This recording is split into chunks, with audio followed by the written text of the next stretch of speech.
Chapter 20. Confirmation. When she got back to the western capital, she found it in a bad state. Things really were worse here, she thought. She surveyed the city with a sense of detachment. There were still grasshoppers on the roads and crawling along the walls of buildings. Sometimes she saw black clumps squirming, but she chose not to look too closely. She suspected the actual number of grasshoppers was less than it had been in the village, but she could see chewed-up street stalls and gnawed fruit on the ground everywhere. City folk don't cope well with insects. The people here had probably reacted to the swarm very differently than the villagers.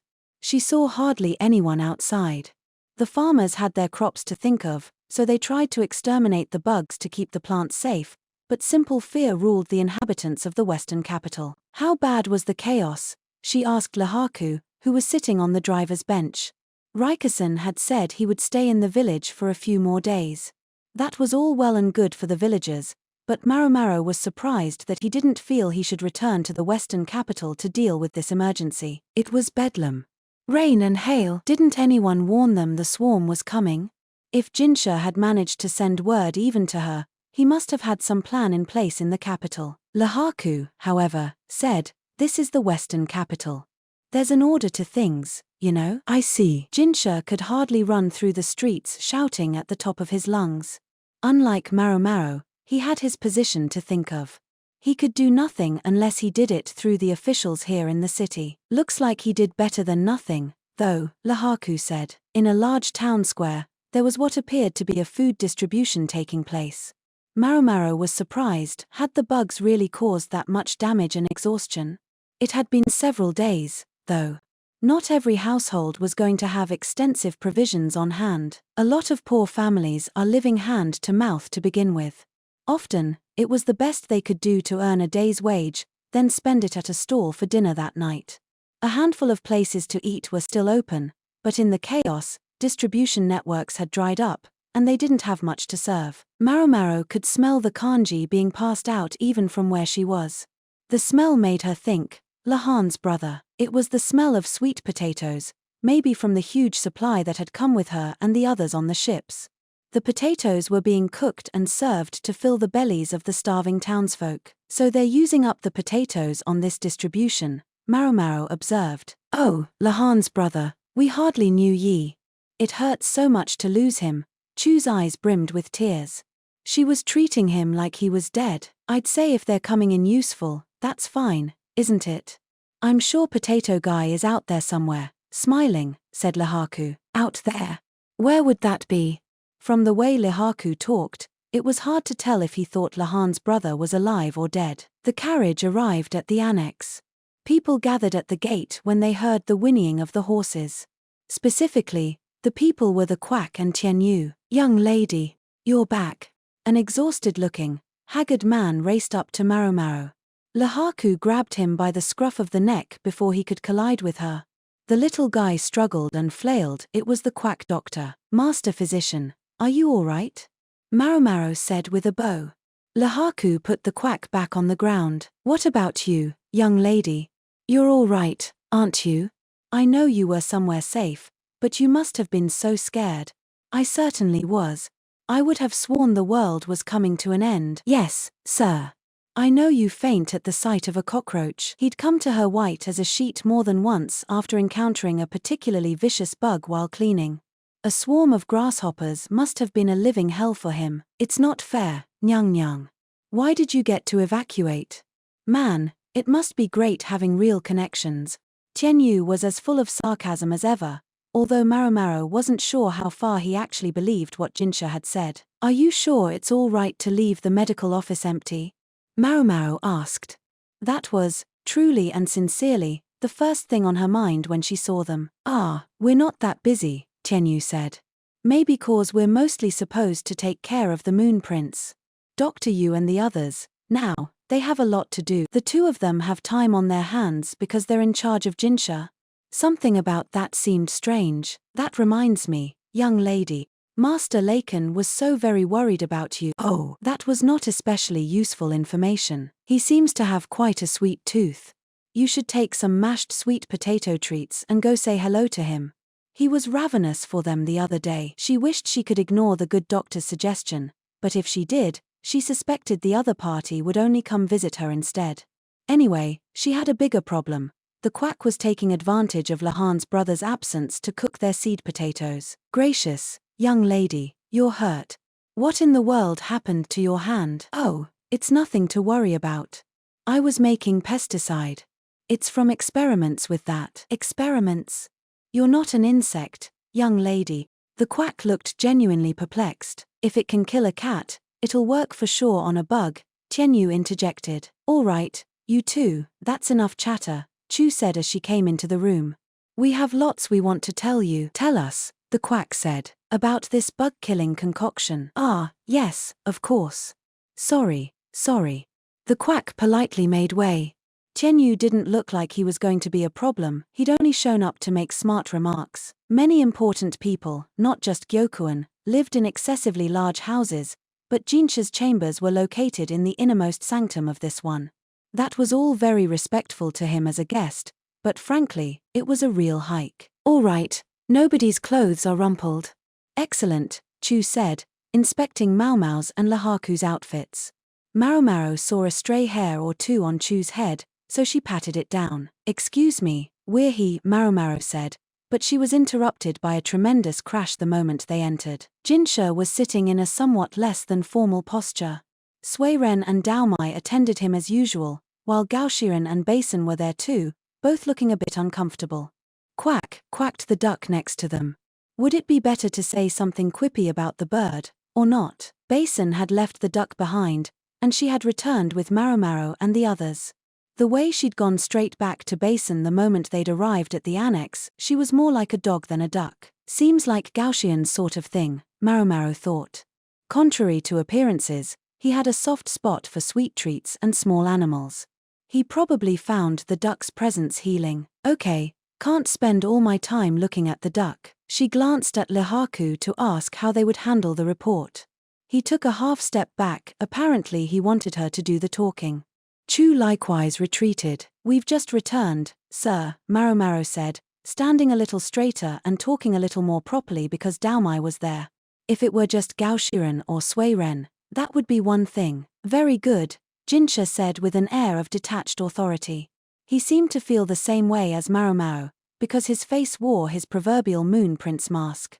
Daomai had been one of Jinshi's nursemaids, Maomao gathered, but her approach to child-rearing had been rather different from Suiren's. And how was it? He asked. A fair question, but about all Maomao could do was repeat what she had heard from Chu.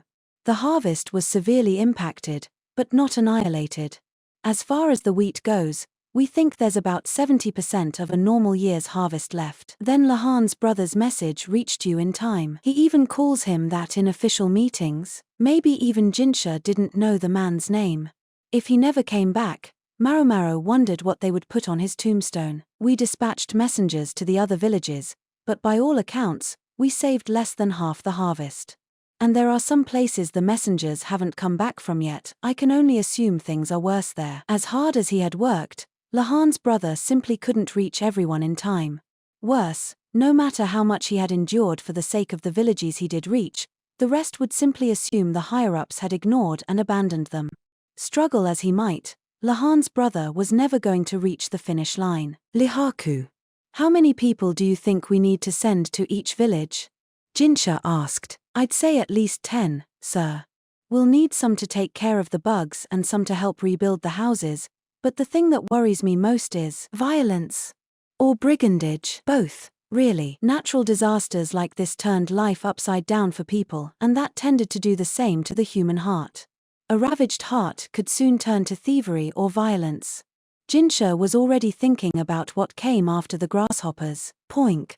Went Chu's unruly hair. She seemed to think Jinshi might ask her opinion, but she never got a turn to talk. Very well. You've done good work, Lahaku. You can return to your post, Jinshi said. Sir, Lahaku replied smartly, and left the room. The duck, for reasons unknown, followed him. Her rump quivered as she went, maybe she needed to poop. Can ducks be housebroken? Maomao would have assumed that was impossible, but then again, if the animal desecrated Jinshi's chambers, Daomai was apt to roast her on the spot. Maybe the duck, sensing mortal danger, had decided to go outside.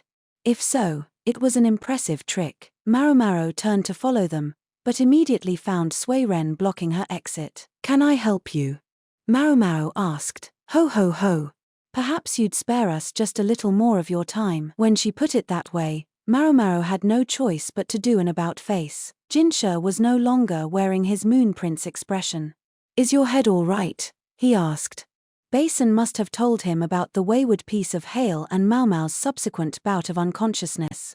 When she looked closely, she could see dark bags under Jinshi's eyes, and his lips were dry. "I'm not sure, sir. Sometimes a person drops dead out of the blue a few days after being hit on the head. Even if there were no external wounds, bleeding inside the head could, apparently, still cause death. Then you need to be lying down." "No, sir.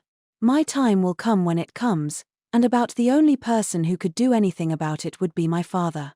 Him, or perhaps Dr. Liu, but neither was here in the Western capital.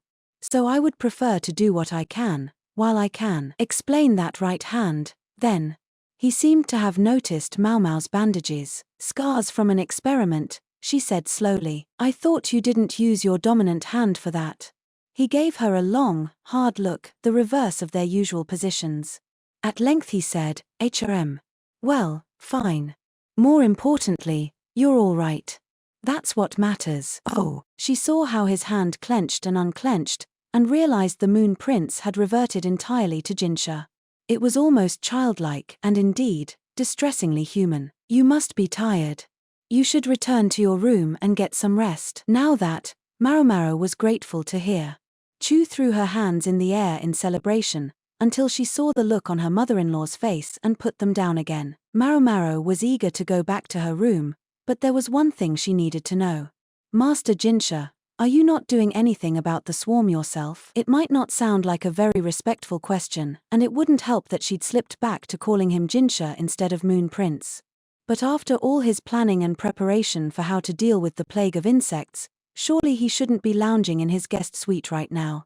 Maomao pressed the point. "In these unprecedented times, surely there's much that you could still be doing, sir?" Her point seemed to get across. "As you know, I am a guest here," Jinshi said, returning to his official tone.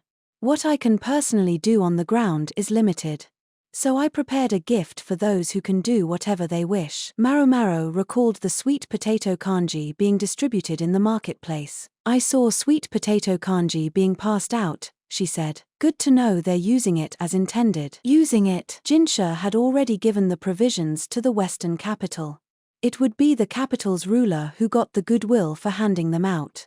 The townspeople's gratitude would be directed toward whoever had given them the food. He's plucked this moment right out of Jinshi's hands. Jinshi had done all the work, but Gyokuou would get all the credit. It's also clear enough why they allowed me to send messengers to the villages at my will. If nothing happened, they would get to blame the imperial younger brother for trying to stir the people up. And if something did happen, the Western capital would still be seen to have sent word. Jinshi was a far more straightforward person than he looked at first glance, and he put the nation first without regard for faction or alliance. He could be a terribly useful pawn if someone knew how to play him. Then this convenient catastrophe had arrived. These Westerners seemed to have planned all along to use us central visitors as their errand boys and girls. We were at least saved from the worst of it in that the honored strategist took the fall. But there were people who found this more painful than Maomao. Basin remained resolutely expressionless, while Sui Ren and Daomai looked less than cheerful. Gao Shiren, meanwhile, was nursing a very deep furrow in his brow. "This seems to be the true reason I was summoned here, to serve as a convenient foil," Jinshi said. Astoundingly, the interim ruler of the Western capital, Gyokuou, was trying to use the imperial younger brother as his own supporting actor. Is he trying to make himself the hero of this story? Maomao clenched her fist as she realized what was going on. They were going to be in the Western capital for a while. Gyokuou might have been Empress Gyokuyu's brother, but even so, Maomao had the feeling she was never going to learn to like him very much. Meanwhile, Jinshi, who seemed to keep drawing the short straw, couldn't hide his mounting exhaustion from those closest to him. He needs to get some sleep, and soon. Maomao was just about to try to bring an end to the conversation when Sui Ren called, "Basin, your duck is making a racket outside." "Jofu." Is something wrong? That masked owl is back. Maybe returning it to the wild wasn't so easy. It's used to humans now, Daomai said, breaking into a smile at the mention of the owl. Maomao was sure now, Daomai appreciated the bird as a fellow predator. Do you think you could go take a look? You know how to handle that thing, don't you? Suiren said. When you put it that way, I suppose, masterpiece of a woman though she might have been, even Daomai had to give in the face of a veteran lady-in-waiting like Suiren. Basin, worried about his duck, hurried outside too. It was already dark, so Chu lit a lantern. The sweet smell of honey floated through the air. Miss Chu, perhaps you'd help me with dinner preparations? Suiren said. Oh, yes, certainly. Chu replied, somehow theatrically. Suiren gave Maomao a wink. I get it. Real nice. Without prompting, Gao Shuren trotted out after them. He would be nearby, so as to come quickly if he were needed. Once the two of them were alone in the room, Maomao took a deep breath, then heaved a sigh. Master Jinshi. Yes. Don't you think you're pushing yourself too hard? The last vestiges of the Moon Prince vanished. Is there ever a time when I'm not? From the moment he had been born a member of the imperial family, freedom had not been a word in his vocabulary. Maomao realized she had simply asked the obvious. How much more too hard can you push yourself, then? There had to be a limit to how much Jinshi could take. You ask tough questions. We don't know where the limit is until we find it, do we? Most people who ruin themselves beyond repair do it at work, while continually swearing they can keep going. That left Jinshi quiet for a moment, but his face darkened. Isn't that what an apothecary is for? To make them better? Yes, sir. More or less. Shall I prepare an herbal bath for you? No. Jinshi held out his hand. Heh. Maomao stared at it, trying to decide if it had some significance. His hand was large, the fingers long. The nails were neatly clipped and filed. The large hand stretched a little farther and placed itself on Maomao's head. Yikes. He mussed her hair as if he were petting a dog. She tried to slap him away, but he dodged her nimbly. What the hell, sir? She asked, patting her disheveled hair back into place. She hadn't had a chance to bathe for several days, so it felt thick and greasy. I simply made myself better, so I wouldn't reach my limit so soon. Jinshi held his head high, as if to say he hadn't done anything wrong. There must be better ways to do that, sir. Is that an invitation to utilize these ways? Neither of them said anything. Maomao backed away a half step and crossed her arms in an X. Tell me about these better. Okay, I've reported everything I have to report. If you'll excuse me. And then, with an artful dodge, Maomao ducked out of the room. Outside, she let out a long breath. He's been so indirect lately that I'd forgotten. Jinshi's true personality was to charge ahead. His methods could be brutal.